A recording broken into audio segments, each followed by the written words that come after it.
चौथ वर्तो वर्तंगत्वे नः कथा श्रवण कर्म निमित्तकः अहम प्रतिज्ञा संकल्पचां करिष्ये। हाथ की फूल को अपने अपनी थाली में छोड़ दीजिए। अब फूल लेकर के हाथ छोड़िएगा।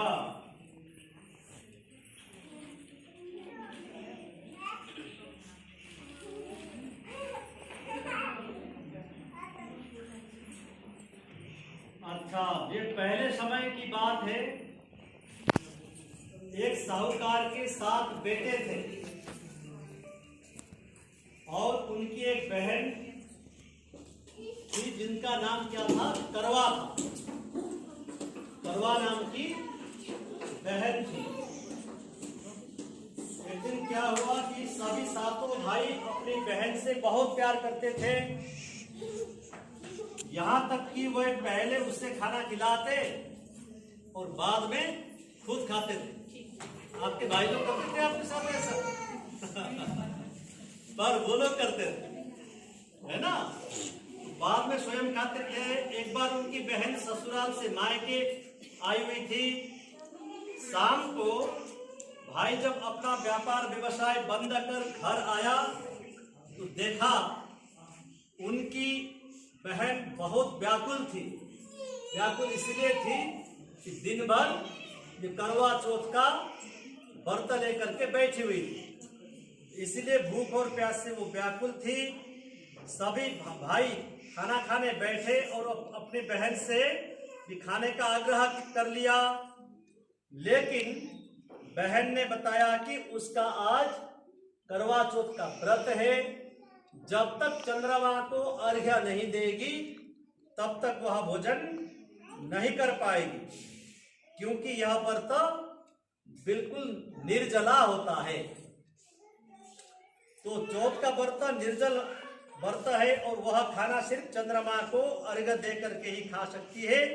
चूंकि चंद्रमा अभी तक नहीं निकला, इसलिए वह भूख प्यास से अधिक व्याकुल थी। सबसे छोटा भाई, उन 7 भाइयों में से जो सबसे छोटा भाई था, वह भाई बाकी भाइयों से अपनी बहन को ज्यादा प्यार करता, इसलिए वो छोटे वाले भाई से अपनी बहन की वह स्थिति देखी नहीं गई। तब वह दूर पीपल के पेड़ में चला जाता है सबसे छोटा वाला भाई। छोटा भाई ज्यादा नटखट वाले भी होते हैं ना, ज्यादा लाड प्यार में पले भी होते हैं, इसलिए ज्यादा नटखट भी करते हैं।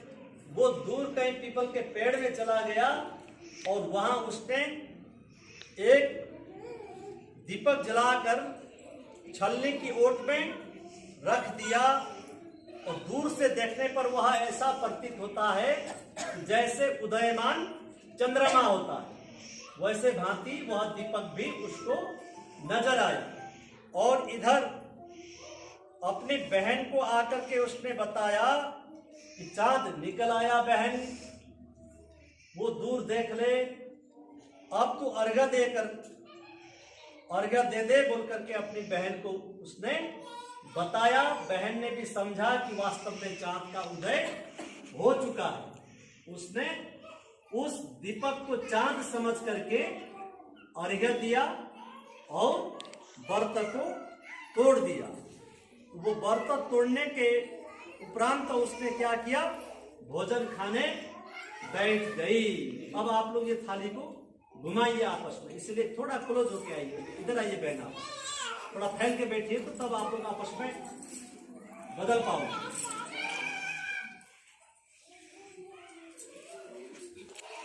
अब एक बहन उठा करके दूसरी बहन के हाथ में दीजिए अपनी अपनी थाली ना, एक एक हाथ पे दीजिए। एक हाथ से दाएं हाथ से दूसरे के हाथ में दीजिए। भाई थाली ऐसे घुमाइए बहन, दाहिने तरफ।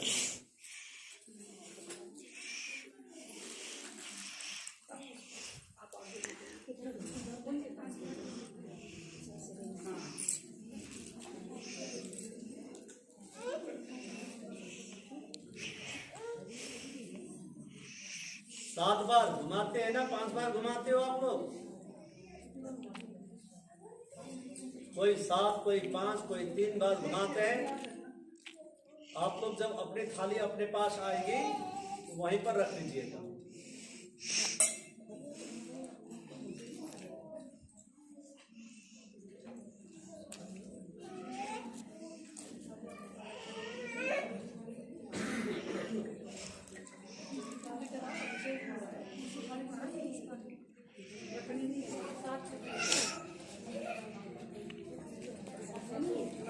अपने थाली अपने पास रखिए, फिर कथा कह करके फिर घुमाया जाए। अभी रहने दो, कोई बात नहीं, अभी कोई दूसरे का आने से जिसके जिसके पास आइए वहीं पर रखिए। अब बहन ने क्या किया, चंद्रमा को अर्घ्य दे करके खाना खाने बैठ गई। वह पहला टुकड़ा मुंह में डालती है तो उसे छींक आ जाती है। पहला टुकड़ा खाने का जब वह मुंह में डालती है तो उसे छींक आ जाती है। दूसरा टुकड़ा डालती है तो उसमें बाल आ जाते हैं। और जैसे ही वह तीसरा टुकड़ा मुंह में डालने की कोशिश करती है तो वह उसके पति का मृत्यु का समाचार उसे मिलता है। अब मामला गड़बड़ हो गया है ना।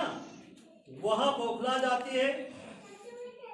उसकी भाभी उसे सच्चाई से अवगत कराती है कि ऐसा इसलिए हुआ कि वह व्रत गलत तरीके से टूटने के कारण देवता लोग रुष्ट हो गए, जिसके चलते उसका पति का देहांत हो गया। अब फिर थाली घुमाइए।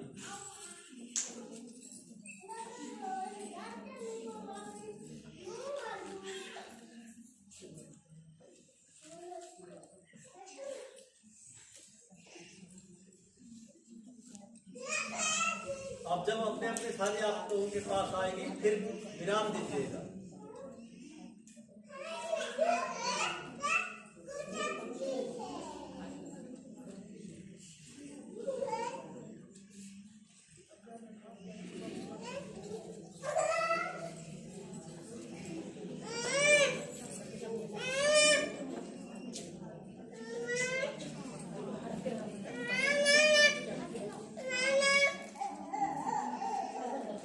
चलिए, जिसकी थाली अपने पास आ गई अपने पास रखिए। सच्चाई जानने के बाद करवा निश्चय करती है कि वह अपने पति का अंतिम संस्कार नहीं होने देगी और अपने सतीत्व से उन्हें पुनर्जीवन दिलाकर रहेगी। वो बिल्कुल ठान लेती है कि मैं अपने सतीत्व के बल पर अपने पति को पुनर्जीवन दिलाकर रहूंगी। वह पूरे 1 साल तक अपने पति के शव के पास बैठी रहती है और उसकी देखभाल करती है। उसके ऊपर उगने वाली सुई नुमा घास को वह एकत्रित करती जाती है। ये कथा सुना था आप लोगों ने? पहले नहीं सुना था, ये पहली बार सुन रहे हो ना? मैं भी पहली बार बता रहा हूँ। हम लोग तो करते हैं।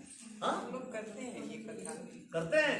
हाँ, 1 साल बाद फिर करवा चौथ का दिन आता है। 1 साल बाद फिर करवा चौथ का दिन आता है। उसकी सभी भाभियां करवा चौथ का व्रत रखती है। जब भाभियां उससे आशीर्वाद लेने आती हैं तो वह प्रत्येक भाभी से एम सुई ले लो, यम सुई ले लो और पिया सुई दे दो, मुझे भी अपनी जैसी सुहागिन बना दो, ऐसा आग्रह करती है। लेकिन हर बार भाभी उसे अगली भाभी से आग्रह करने को कह करके चली जाती है। उसके पास जो भाभियां आती है उसको सांत्वना देने के लिए, तब जैसे पहले बड़ी भाभी आई तो बड़ी ने मछली पर डाल दिया, मछली ने तीसरी पर डाला, तीसरी ने चौथे पर, ऐसे करके आती है।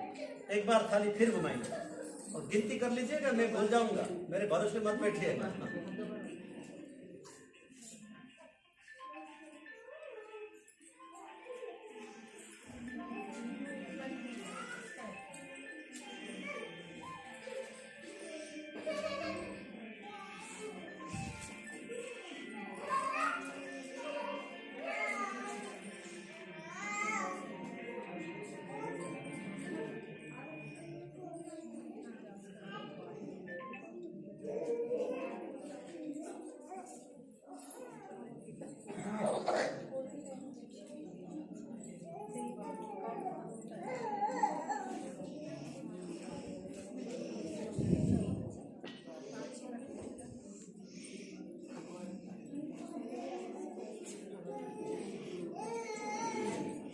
इस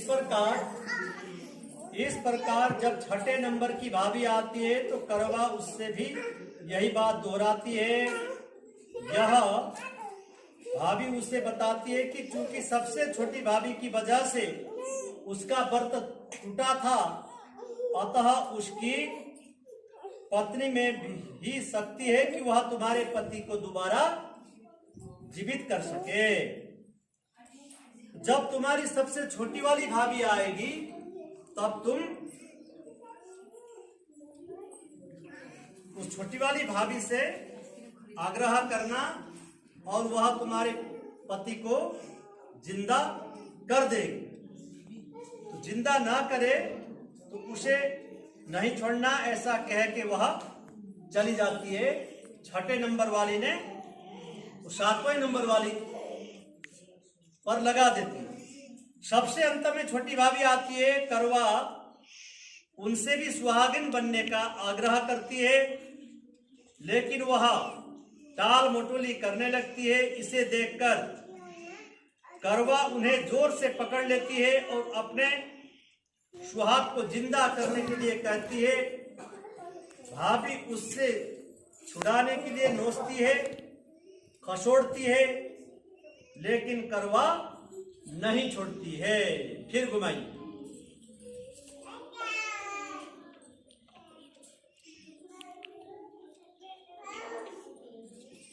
ये कौन सी चक्कर है? चौथा।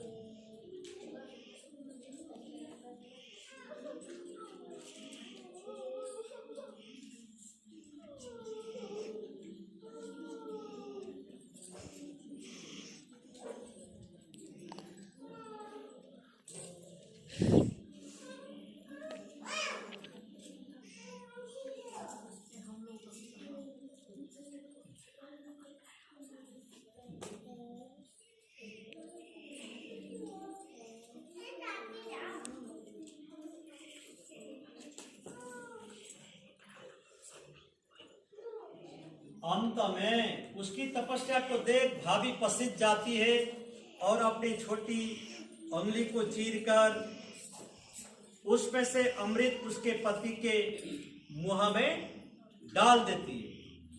करवा का पति तुरंत श्री गणेश कहता हुआ उठ बैठता है। इस प्रकार प्रभु कृपा से उसकी छोटी भाभी के माध्यम से करवा को अपना सुहाग वापस मिल जाता है। हे श्री गणेश, माँ गौरी, जिस प्रकार करवा को चिर सुहागन का वरदान आपसे मिला है, वैसा ही सब सुहागिनों को भी मिले। एक तो हो गया ये कथा। अब दूसरी फिर खाली घुमाइए तो एक दूसरी कथा भी है।